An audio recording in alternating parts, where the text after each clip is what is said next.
30 essential pieces of advice from the ancient Stoics for today. Stoicism, powerful introduction. Imagine for a moment that you are about to discover ancient secrets that transformed emperors into sages, slaves into philosophers, and common men into immortal legends. What you are about to learn is not just dusty old advice in forgotten libraries.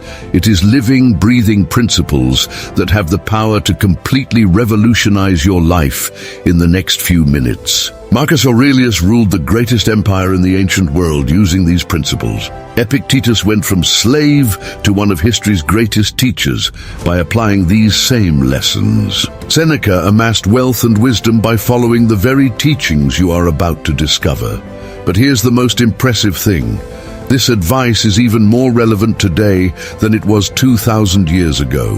In an age of digital anxiety, information overload, and constant chaos, the Stoics offer a powerful antidote, a practical philosophy that transforms adversity into advantage, obstacles into opportunities, and suffering into wisdom. If you're watching this far, know that it's no coincidence. Something inside you recognizes that you need this change, this profound transformation that only ancient wisdom can provide. Before we dive into these 30 transformative pieces of advice, I need to make a special request. If you feel this content could change your life, subscribe to the channel right now and turn on the notification bell. Why? Because what I share here isn't just empty words. They are tools for real transformation that need to reach more people. Every like, every subscription helps this ancient knowledge reach someone who is suffering, someone who desperately needs this message. You can be the link that connects this wisdom to those who need it most. Accept what you cannot control. The first and perhaps most fundamental advice of the Stoics is simultaneously the simplest and the most difficult to apply. Completely accept what is beyond your control. Epictetus, who lived the first part of his life as a slave, understood this truth profoundly. He couldn't control his condition as a slave, but he could control how he responded to it. This fundamental distinction between what is within our control and what is not became the cornerstone of all Stoic philosophy. Think about how many hours of your day you waste worrying about things you can't control. The behavior of others, the weather, the past, the distant future, the global economy, political decisions. How much time and mental energy do you invest trying to mentally control these variables? The Stoics teach us that this is the fastest path to unhappiness and frustration. It's like trying to hold water in your hands. The tighter you squeeze, the more it escapes through your fingers. The practical application of this principle to modern life is revolutionary. When you're stuck in traffic, instead of getting upset about something you can't control, use that time to listen to an educational audiobook or podcast. When someone unfairly criticizes you, instead of wasting energy trying to change their opinion, focus on examining whether there's any truth in the criticism that you can use to improve. When the economy is in crisis, instead of panicking about what you can't control, focus on improving your skills, reducing unnecessary expenses, and creating multiple sources of income. Marcus Aurelius, facing plagues, wars, and betrayals during his reign, wrote in his Meditations, "You have power over your mind, not over external events. Realize this, and you will find strength." This isn't a philosophy of passivity or resignation. It's a smart strategy for allocating mental and emotional resources. When you stop wasting energy on the uncontrollable, you unleash an impressive amount of power to transform what is truly in your hands. Turn obstacles into opportunities. The second piece of Stoic advice is truly transformative. Every obstacle in your path can become the path itself. Marcus Aurelius expressed this perfectly when he said, "The impediment to action advances action. What stands in the way becomes the way." This isn't just an empty motivational phrase, it's a sophisticated mental technology for turning adversity into advantage. Consider the story of Thomas Edison, who, though not formally a Stoic, applied this principle instinctively. When his laboratory caught fire, destroying years of work and millions of dollars worth of equipment, Edison, at age 67, told his son, "Go get your mother and all her friends. They'll never see a fire like this again." The next day, he was already making plans to rebuild, saying, "All our mistakes have been burned away. Thank God we can begin again." In modern ethics, this principle means reinterpreting every challenge as an opportunity for growth. Lost your job? It's the perfect opportunity to finally start that business or shift to a career more aligned with your values. Ended a relationship? It's the ideal time to rediscover who you are as an individual and work on your personal development. Are you facing an illness? It's a chance to reevaluate your priorities, strengthen your mental resilience, and truly value your health. The Stoics didn't romanticize suffering. They were extremely practical. They understood that obstacles are inevitable, but our response to them is optional. When you adopt this mindset, something magical happens. You stop fearing challenges and begin to see them as raw material for your growth. Every problem becomes a teacher in disguise. Every crisis, an opportunity in disguise. Every failure, a stepping stone to success in disguise. Practice negative visualization. This third piece of advice may seem counterintuitive in an age obsessed with positive thinking, but the Stoics knew something that modern psychology has only recently rediscovered. Imagining negative scenarios in a controlled way can paradoxically increase our happiness and reduce our anxiety. They called this premeditatio malorum, the premeditation of evils. Seneca practiced this regularly. Periodically he slept on the floor, ate only bread and water, and wore his simplest clothes. Why? To experience firsthand what he feared most, poverty, and discover that it wasn't as terrible as his imagination suggested. He wrote, "What is terrible is easy to bear." By familiarizing himself with his fears in controlled doses, he disarmed them of their power. In modern life, this means periodically imagining, what if I lost my job tomorrow? What if my relationship ended? What if I lost my health? It's not about creating anxiety, but about developing contingency plans, and more importantly, realizing that you would survive and even thrive even in these scenarios. When you mentally rehearse difficulties, they lose their power to paralyze you when and if they actually happen. But there's an even greater benefit. Negative visualization dramatically increases your gratitude for what you have now. When you imagine losing something, you immediately appreciate it more. Try it now. Imagine for a moment that you've lost your sight. Really visualize navigating the world without being able to see. Now open your eyes and realize the miracle of being able to see. This simple practice can transform things you take for granted into constant sources of joy and gratitude. Live in accordance with nature. The fourth Stoic piece of advice, to live in accord with nature, is often misunderstood. The Stoics weren't suggesting that we should go back to living in caves or reject civilization. Nature for them meant living according to our essential nature as rational social beings, using our unique capacity for reason to make virtuous choices. Marcus Aurelius explained that just as a bee cannot help but make honey, a human being cannot help but act according to their social, rational nature without harming themselves. When we act against our nature, when we are cruel, dishonest, or selfish, we create an internal dissonance that manifests as anxiety, guilt, and unhappiness. It's like trying to force a fish to live on dry land. It goes against its fundamental nature.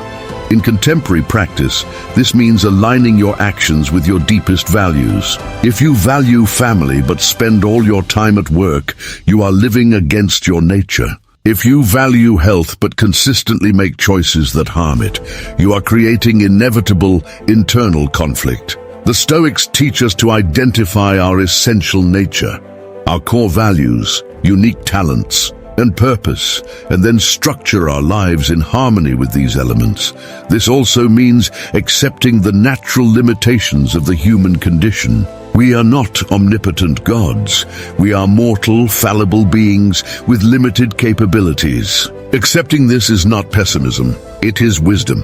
When you stop fighting the fundamental realities of human existence and start working with them, life becomes infinitely more fluid and satisfying. It's the difference between swimming against the current and learning to use the force of the water to your advantage. Choose your responses consciously.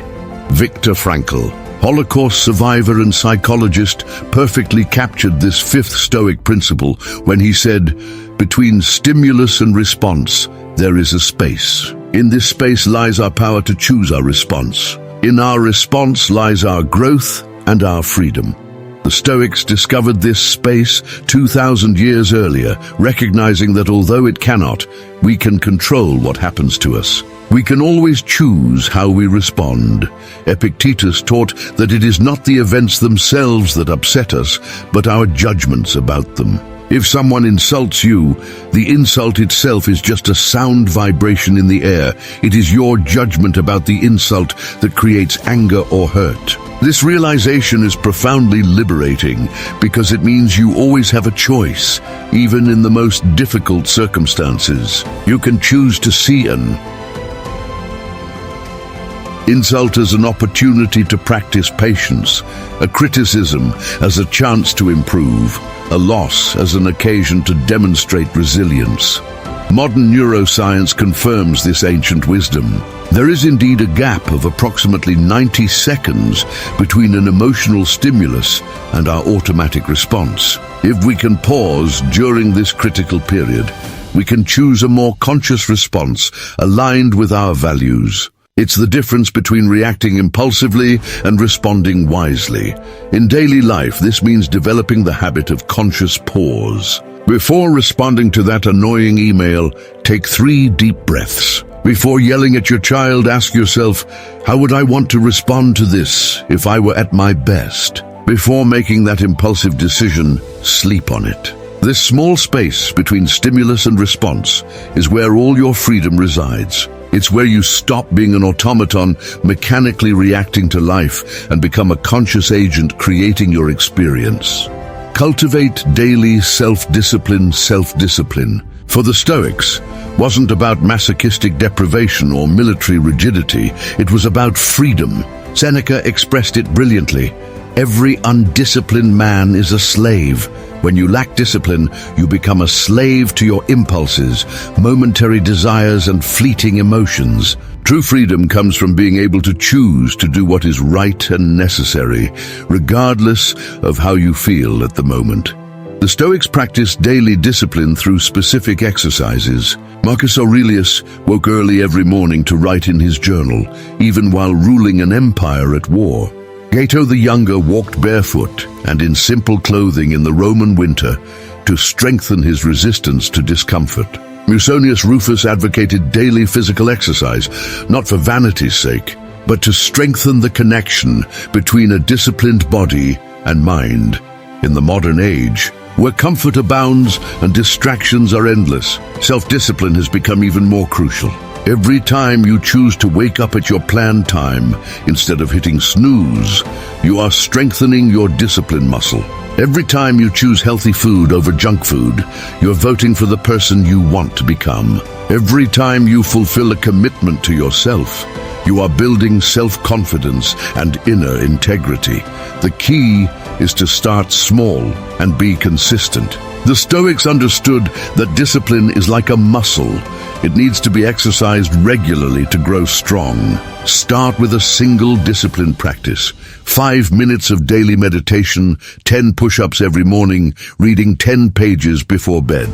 The specificity of the habit matters less than the consistency of the practice. When you prove to yourself that you can maintain a small commitment, you will naturally feel capable of taking on greater challenges. Practice radical gratitude.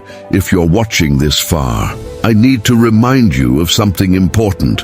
This knowledge you're receiving has the power to completely change your perspective on life. If it resonates with you, please like and subscribe to the channel. Share this video with someone who needs to hear these words. Now let's move on to the seventh transformative piece of advice. Gratitude, for the Stoics, wasn't just a well-being practice, it was a rigorous philosophical discipline. Marcus Aurelius began each day by listing things he was grateful for, even while facing wars, plagues, and betrayals. He understood that gratitude is the antidote to virtually all mental suffering. You cannot simultaneously be grateful and anxious, grateful and envious, grateful and depressed. Epictetus took this even further, teaching gratitude even in the face of hardship. He argued that we should be grateful for our problems because they reveal our character and give us opportunities to grow. Imagine being grateful for your challenges. This radical mental shift completely transforms your relationship with adversity. Instead of asking, "Why is this happening to me?" you ask, "What is this happening to me for?" Modern science has extensively validated the benefits of gratitude. It improves sleep, strengthens the immune system, increases psychological resilience, and even improves relationships. But the Stoics went beyond casual gratitude. They practiced what I call radical gratitude. Gratitude not only for the good, but also for the difficult. Not only for the gain, but also for the loss. Not just success, but also failure. Try this Stoic exercise. Every night before bed, list 3 things you're grateful for that happened today. But here's the challenge. At least one should be something typically considered negative. Had an argument with someone. Be grateful for the opportunity to practice patience and communication. Made a mistake at work? Be grateful for the lesson learned. This exercise reconditions your brain to find value in all experiences, not just the pleasant ones. Memento mori, remember death. This 8th piece of advice may seem morbid at first glance, but it's one of Stoicism's most liberating practices. Memento mori, remember that you will die, isn't about being morbid or pessimistic. It's about urgency, perspective, and living fully. Seneca wrote, "Each new day we greet should be treated as a separate life." When you truly internalize your mortality, you stop wasting time on trivialities. Steve Jobs, in his famous Stanford speech, perfectly captured this principle. Remembering that I'll be dead soon is the most important tool I've ever encountered to help me make the big choices in life. When you remember that your time is limited, petty worries fade, resentment seems silly, and what truly matters becomes crystal clear. Roman Stoics kept skulls in their offices as visual reminders of mortality. Roman generals in triumphal parades had a slave constantly whisper, "Memento mori," to keep success from going to their heads. Today, you can set reminders on your phone, wear a dedicated bracelet, or simply take a moment each morning to contemplate the fact that this may be your last day. But here's the crucial part that many miss. Memento mori isn't just about your own death. It's about recognizing the mortality of everyone around you. That argument with your partner? You're both mortals with limited time together. That resentment towards your parents? They won't be here forever. That project you've been putting off? You literally don't have infinite time. This awareness radically transforms how you allocate your time, energy, and attention. Be indifferent to other people's opinions. The 9th piece of Stoic advice is particularly relevant in our age of social media and constant external validation. Stop caring so much about what others think of you. Marcus Aurelius wrote, "How much trouble arises from giving importance to what others say, from estimating what others do." The Stoics understood that seeking external approval is surrendering your emotional well-being to the random whims of others. Consider the modern paradox. We've never had so many ways to seek validation, likes, comments, shares, and we've never been so anxious and insecure. The Stoics predicted this 2 millennia ago. They knew that when you base your worth on the opinions of others, you become a psychological slave, constantly adjusting your behavior to please people who, frankly, are too busy worrying about their own lives to really think about you. Cato the Younger deliberately dressed differently and acted unconventionally, not out of teenage rebellion, but to practice indifference to public opinion. He understood that true freedom comes from living according to your own values, regardless of what others think. This doesn't mean being rude or antisocial. It means that your self-worth comes from within, not from without.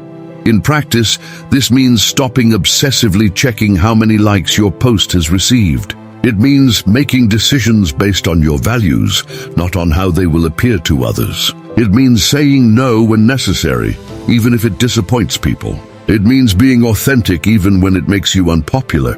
Paradoxically, when you stop trying to impress everyone, you naturally impress the right people, those who value authenticity over appearances. Develop amor fati. Amor fati, love of fate, is perhaps the most powerful and misunderstood Stoic concept. It's not passive resignation or defeatist acceptance. It's actively embracing everything that happens as if you chose it. Nietzsche, deeply influenced by the Stoics, called this his formula for greatness, not just enduring what is necessary, but loving it. Imagine the psychological freedom of not just accepting what happens, but willing it to happen exactly as it happened. That car accident? An essential part of your story. That betrayal? Necessary for your growth. That illness? A catalyst for transformation. This isn't denial or spiritual bypassing. It's recognizing that resisting what has already happened is insanity, while embracing it is wisdom. Thomas Edison exemplified amor fati when his laboratory burned down. He didn't just accept it, he celebrated the opportunity to start over without the mistakes of the past. Beethoven demonstrated amor fati by composing his greatest works after becoming deaf. They understood that the universe doesn't make mistakes. Every event is perfectly positioned for our evolution, if we choose to see it that way.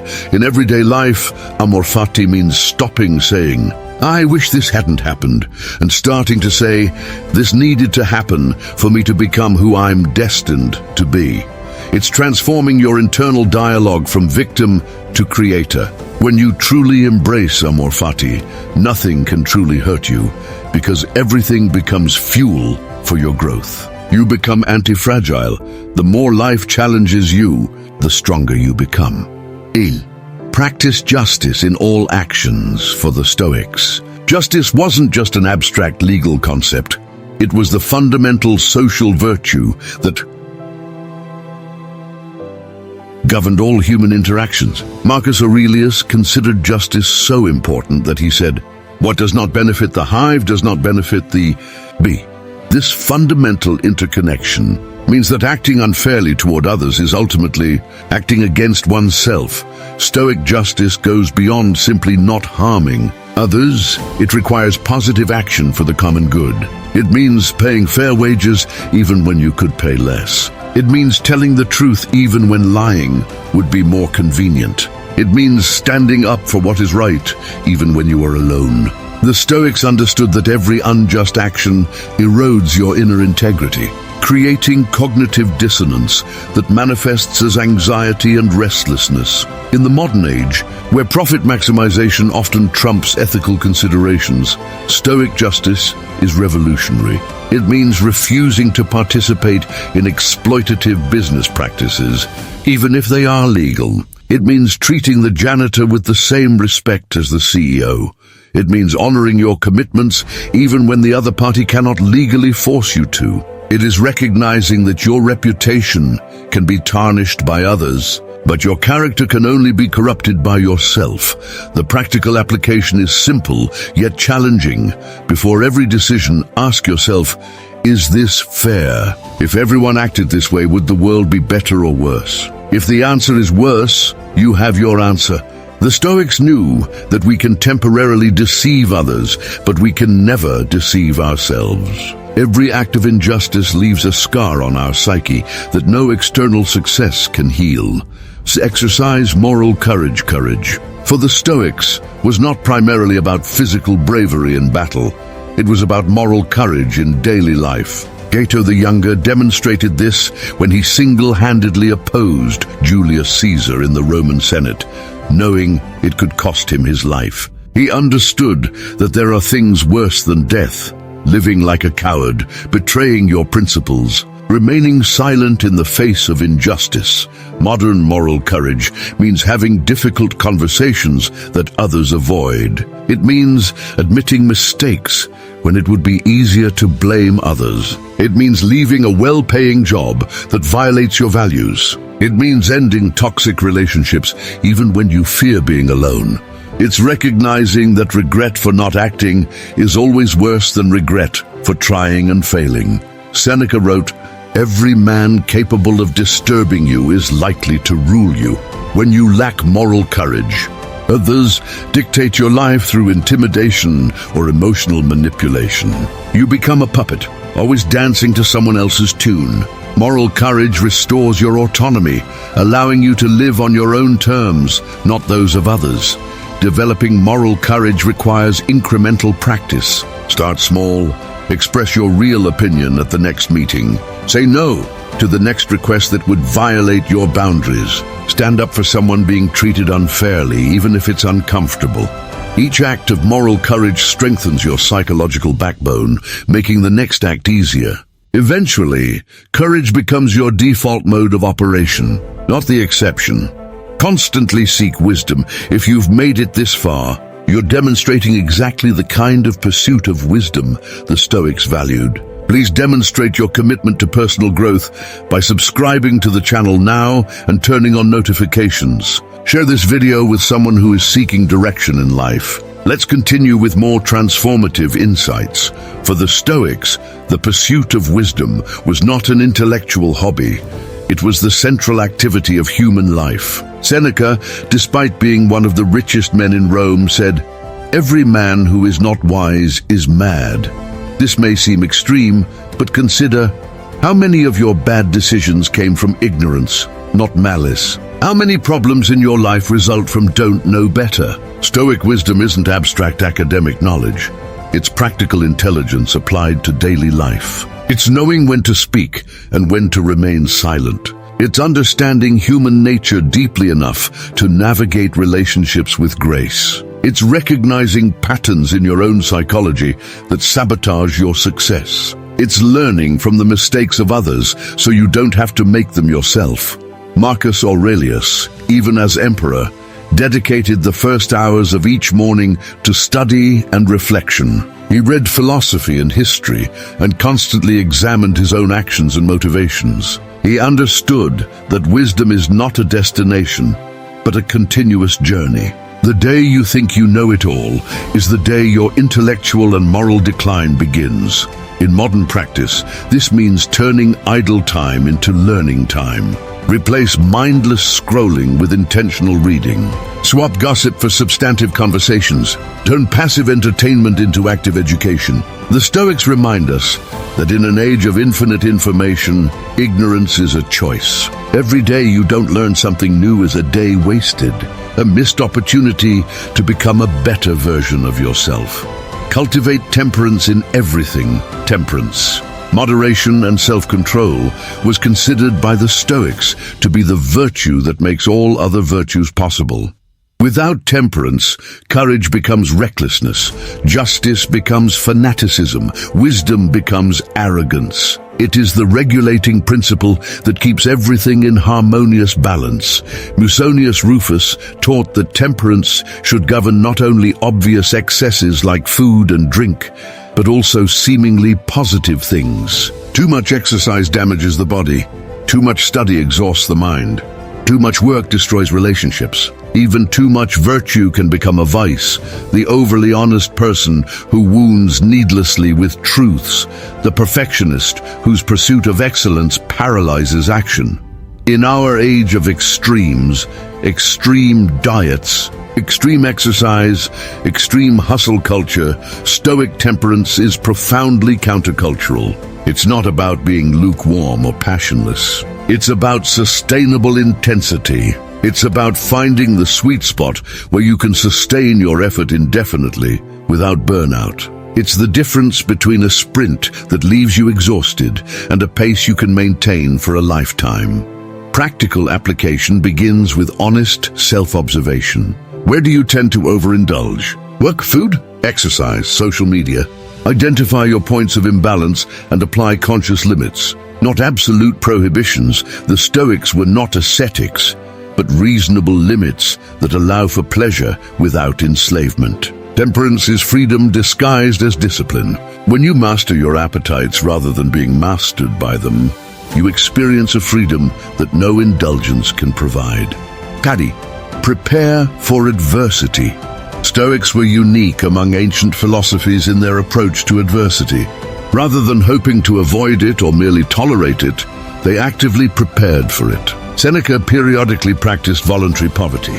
Marcus Aurelius deliberately exposed himself to discomfort. They understood that adversity is inevitable, so wisdom lies in being prepared, not in hoping to escape it. This preparation is not pessimism, it is strategic realism. A fighter trains before the fight, not during it. A soldier practices before battle, not in the midst of it.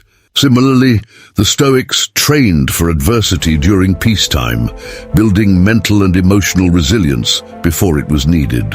When crisis inevitably arrived, they were ready, not shocked. In modern life, this means building redundancies before you need them, saving money before a financial crisis, developing multiple skills before you lose your job, strengthening relationships before you need support. Build physical and mental health before illness. It's the principle of insurance applied to all areas of life.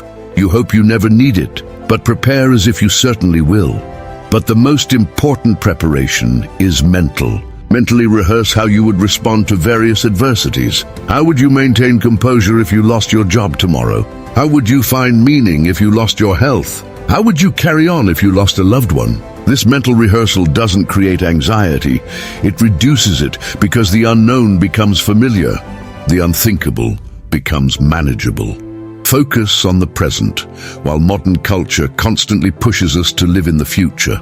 Goals, plans, worries, or the past, nostalgia, regret, resentment. The Stoics insisted that the only real time is now. Marcus Aurelius wrote, "Confine yourself to the present.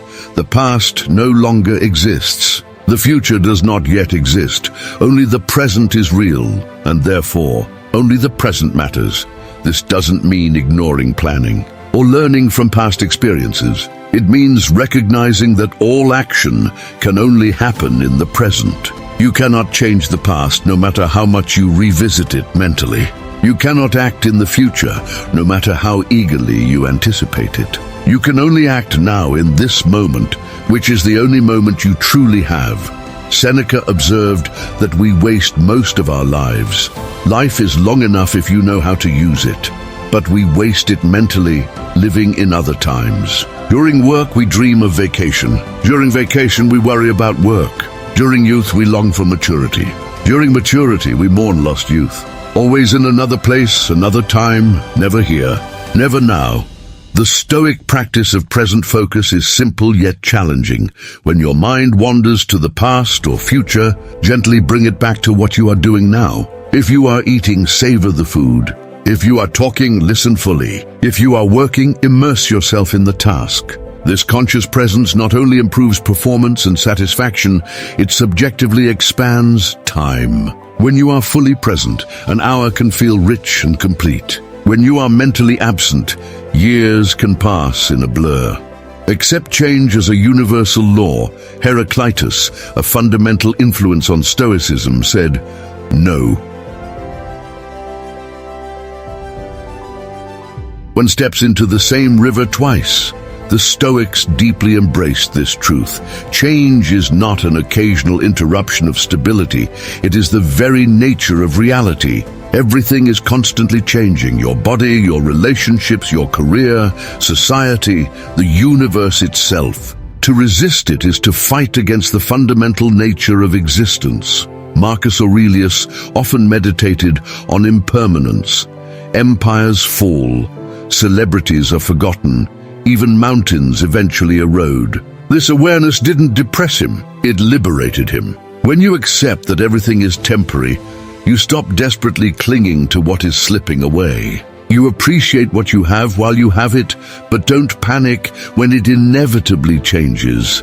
In practical life, this means embracing transitions rather than resisting them. When relationships evolve, instead of trying to force them to stay the same, allow them to find their new form. When your career changes direction, instead of clinging to the old plan, adapt to new opportunities. When your body ages, instead of denying or resisting, gracefully adjust your expectations and activities. Change is only painful when we resist it. It's like holding your breath. Eventually you have to let it out, and the longer you resist, the more painful it is. The Stoics teach us to flow with change like a river flows around rocks, not weakly or passively, but powerfully, always finding its way forward. Change is not your enemy. Resistance to change is. Practice compassion without attachment. The Stoics are often mischaracterized as cold or unemotional, but this is a profound misunderstanding. They deeply valued compassion and love for humanity. Marcus Aurelius wrote, "What is good for the bee is good for the hive." But they made a crucial distinction: compassion without harmful emotional attachment. You can and should help others, but without making your emotional well-being dependent on the outcome. A doctor must care deeply for his patients, but cannot destroy himself emotionally every time he loses one. A parent must love his children unconditionally, but cannot live through them or control their destinies. This is wise compassion, engaged but not enmeshed, caring but not codependent. Epictetus, whose name literally means acquired, he was a slave, deeply understood the need for compassion. But he also understood its limits. You cannot force someone to be happy, wise, or virtuous. You can offer help, but you cannot force acceptance. You can love someone, but you cannot live your life for them. Trying to do so creates suffering for both parties. In practice, this means establishing healthy boundaries in your relationships. Help but don't enable. Support but don't sacrifice your own mental health. Love deeply, but maintain your independent identity. It's the difference between being a source of strength for others and being drained by them. Stoic compassion is sustainable because it comes from inner abundance, not emotional need. Transform envy into inspiration. Envy is psychological poison, and the Stoics knew this. Marcus Aurelius observed that envy is doubly irrational. It doesn't improve your situation and worsens your mental state. It's like drinking poison and hoping someone else will die. But the Stoics went beyond simply condemning envy. They offered a powerful alternative, transforming it into inspiration and learning. When you feel envious of someone else's success, when you look at someone's success, it reveals something important, what you value. Instead of resenting their success, study it. How did they get there? What skills did they develop? What sacrifices did they make? What lessons can you learn? The person you envy can be your most valuable teacher if you shift your perspective from resentment to curiosity. Seneca, one of the richest men in Rome, taught that true wealth is not having much, but needing little. He understood that envy comes from comparison, and comparison is a game you can never win. There will always be someone with more. The solution is not getting more but wanting less. It's not catching up to others, but running your own race. Practically, when you feel envy rising, pause and reframe. What is this teaching me about my own desires and values? How can I use this person's journey as a map for my own growth? Turn every twinge of envy into fuel for personal action. If you envy someone's physique, start training. If you envy someone's knowledge, start studying. If you envy someone's relationship, work on yours. Envy is wasted energy unless you redirect it toward personal growth. Radically simplify your life in an age of increasing complexity and choice overload. The Stoic advice of radical simplicity is more relevant than ever. The Stoics understood that unnecessary complexity is a form of slavery. The more you own, the more you own. The more complicated your life, the less energy you have left for what truly matters. Personal growth, meaningful relationships, and social contribution. Seneca, despite his wealth, regularly practiced voluntary simplicity. He ate simple meals, wore basic clothing, and slept on hard beds. Why? To remind himself that luxury is optional, not necessary. To maintain his freedom from being controlled by comforts. To prove to himself that he could be happy with very little, making him truly free. Modern simplicity doesn't necessarily mean living in a cabin in the woods, although it can, if that aligns with your values. It means consciously choosing less but better, fewer commitments but more meaningful ones, fewer possessions but of higher quality, fewer relationships but deeper ones. It's the Pareto principle applied to life. 80% of your happiness comes from 20% of your activities and possessions. Start with a simplicity audit. Examine each area of your life and ask, does this add real value or just complexity? And do your 50 t-shirts truly improve your life or just complicate your mornings? Do your 10 weekly social engagements energize you or drain you? Do your 5 streaming subscriptions enrich your free time or just create choice paralysis? Simplicity is about subtracting the unnecessary so that the necessary can speak. Develop mental antifragility. We have now reached a crucial point in our journey. If these teachings resonate with you, it's time to take decisive action. Subscribe to the channel now, turn on all notifications, and share this video with at least one person who needs to hear these truths. Your action now could be the catalyst for someone's transformation. Let's continue with even more powerful insights. Nassim Taleb coined the term antifragile to describe systems that grow stronger with stress. But the Stoics practiced this concept 2,000 years ago. They understood that the human mind, like muscles, grows stronger through resistance. Overprotection creates fragility. Appropriate challenge creates strength. Marcus Aurelius deliberately sought out challenging situations, not for masochism, but for growth. Each challenge overcome expanded his capacity for future challenges. Each adversity successfully navigated built confidence for future adversities. It's the principle of hormesis applied to psychology. Small doses of stress strengthen the system. In modern life, where comfort and convenience are paramount, we are creating an epidemic of mental fragility. People panic at minor inconveniences, melt at mild criticism, and freeze in the face of modest challenges. The Stoics remind us that mental strength, like physical strength, requires progressive training. You can't hope to handle major crises if you can't handle small discomforts. Practice anti-fragility deliberately. Take occasional cold showers, fast periodically, sleep on the ground occasionally, walk in bad weather, have difficult conversations, take on challenging projects. Not unnecessary torture, but calculated training. Every small, voluntary discomfort is a deposit in your resilience bank account, available for withdrawal when life inevitably presents involuntary discomforts. Question: your first impressions. The Stoics were masters of the healthy scrutiny, especially regarding your own initial perceptions. Epictetus taught that it is not events that disturb us, but our judgments about them. And our first judgments are often wrong. The human mind evolved for rapid survival, not precise truth. Your first impressions are colored by biases, past experiences, and current emotional state.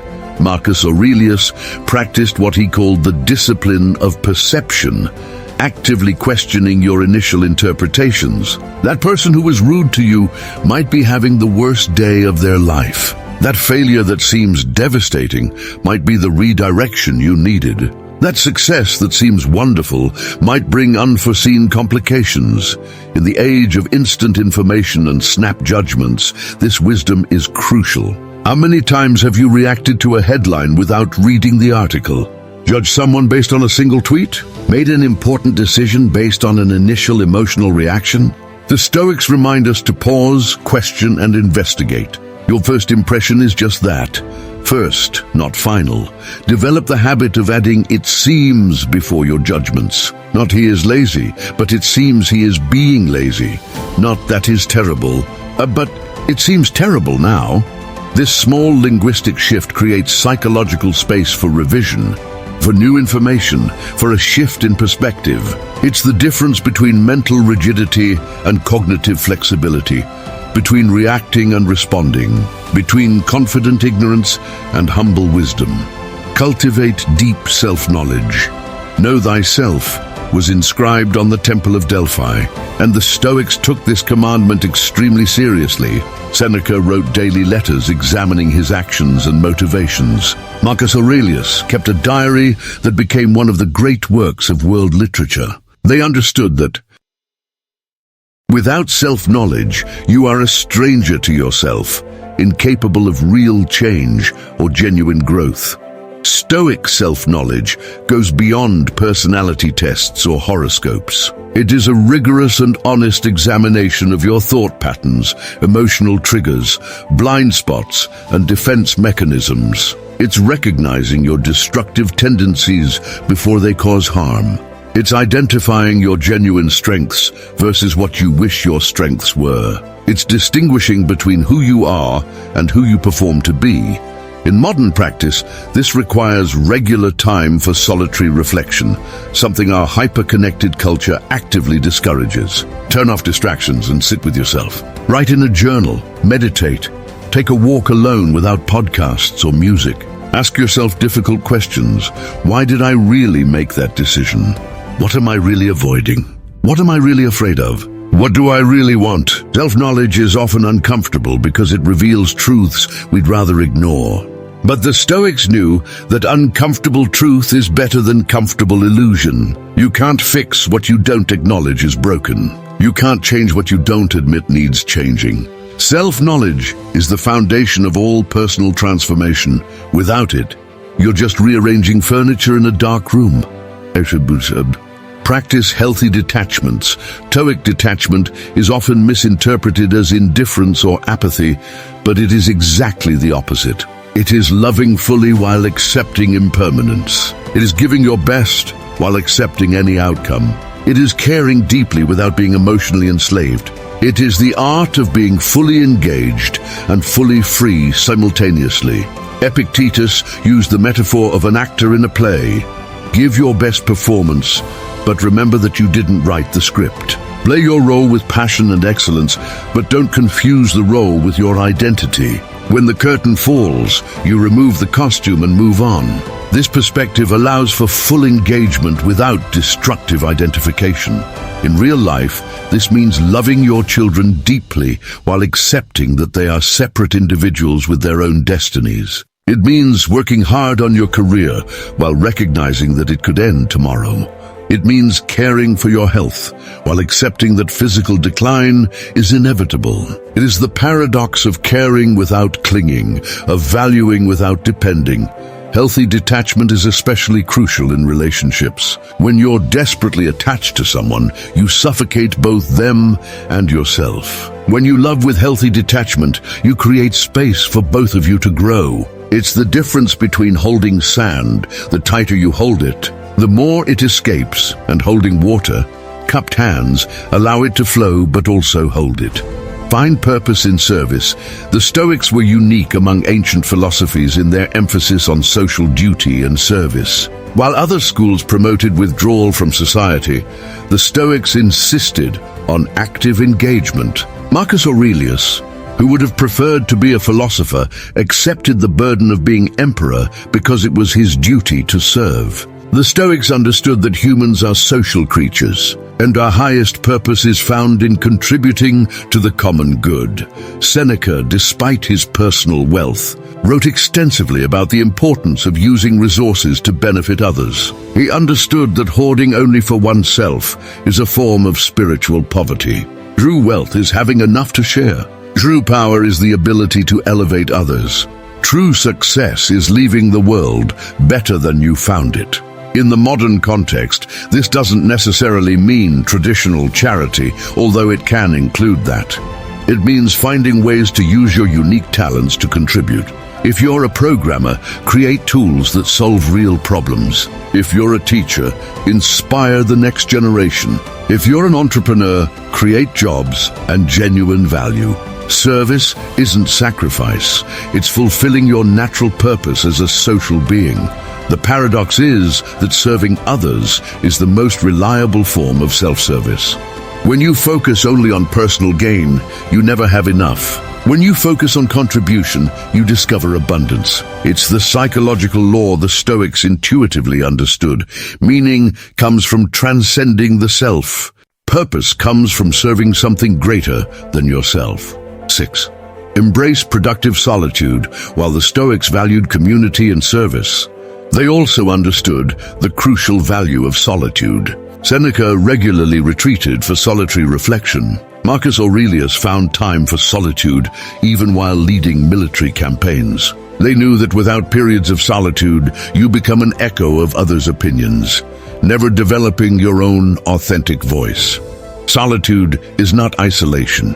It is communion with yourself. It's where you process experiences, integrate learnings, and clarify values. In the constant company of others or digital distractions, you never truly digest life, you only consume it. Solitude is where consumption becomes understanding, information becomes wisdom, experience becomes insight. In the modern age of constant connectivity, solitude has become almost revolutionary. Turning off notifications, staying offline, being unreachable, these are acts of rebellion against the tyranny of constant availability. But they are also acts of profound self-care. Your mind needs periods of silence like your body needs sleep. Without them, you operate in constant cognitive and emotional deficit. Start small, 5 minutes of silent solitude in the morning before checking your phone. A solitary walk without podcasts. A meal alone without distractions. Gradually expand these periods. You will discover that solitude, far from being lonely, is where you find your best company, yourself. It is where creativity flourishes, solutions emerge, and peace resides. 7. Master your internal narratives. The Stoics pioneered the understanding that the story you tell yourself about your life determines your experience of it. Epictetus taught that we are disturbed not by events, but by the stories we tell about them. Two people can experience the same event. One sees it as a catastrophe, the other as an opportunity. The difference? The internal narrative. Consider how you tell your life story. Are you the victim or the hero? Are challenges punishments or teachers? Are failures endings or redirections? The Stoics remind us that while we can't always choose the events of our lives, we can always choose how we interpret them. What meaning we extract, what story we tell. Marcus Aurelius, facing betrayal, war, and plague, could easily have seen himself as a victim of cruel fate. Instead, he chose to see each challenge as an opportunity to demonstrate virtue, develop character, and serve Rome. His internal narrative transformed objectively difficult circumstances into subjectively meaningful experiences. In practice, this means becoming aware of your internal narrator. What story is it telling now? Is it a story of limitation or possibility? Of scarcity or abundance? Of isolation or connection? Then consciously edit that story. Not denial or toxic positive thinking, but intelligent reframing. That divorce isn't a failure, it's liberation. That job loss isn't a disaster, it's redirection. That illness isn't a punishment, it's a teacher and tijit. Build character, not reputation. The Stoics made a crucial distinction between character, who you really are, and reputation, who others think you are. Cato was famous for completely ignoring his reputation while fiercely guarding his character. He understood that reputation is beyond your control. People can spread lies, misunderstandings happen, perceptions are distorted. But character is entirely within your control. This distinction is liberating. When you focus on reputation, you become a slave to the opinions of others, constantly adjusting your behavior to manage perceptions. When you focus on character, you become internally driven, doing the right thing regardless of who is watching or what they will think. Ironically, focusing on character often results in a better reputation than directly pursuing reputation. In the age of social media, where image management consumes enormous amounts of energy, this wisdom is crucial. How many hours do you spend curating your online image? Crafting the perfect post? Worrying about how you will be perceived? The Stoics would ask, Wouldn't that energy be better invested in actually being the person you are trying to appear to be? Character is built in small private decisions, not grand public gestures. It's giving back when no one would notice. It's keeping commitments when it would be easy to cancel. It's admitting mistakes when you could blame others. Every choice is a vote for the kind of person you are becoming. Reputation can be destroyed by others, but character can only be destroyed by you. Transcend the fear of death. We've almost reached the end of this transformative journey. But before the final advice, I need to make an important appeal. If these words touched your soul, if these teachings ignited something within you, take action now. Subscribe, like, share with someone who needs to hear this. Be part of the chain that brings ancient wisdom to modern hearts. Now, the penultimate teaching. The Stoics considered the fear of death to be the root of all other fears. Seneca wrote, "All things that make us groan and tremble are tributaries of death. When you fear death, you fear life, because life and death are inseparable. Every moment living is a moment dying. To accept death is to embrace life fully, but the Stoics were not morbid or obsessed with death. They understood that contemplating mortality paradoxically intensifies life. When you truly accept that you will die, not intellectually but viscerally, trivialities disappear, priorities clarify, moments take on weight. You stop postponing joy, love, and purpose for someday, because you recognize that someday may never come. Seneca practiced a powerful exercise. Live each day as if it were your last, but plan as if you were going to live forever. This paradox captures Stoic wisdom perfectly. Urgency without panic, planning without procrastination, intensity without anxiety. It's the art of being fully present while remaining future-oriented. Practically, this means having important conversations now, not eventually. It means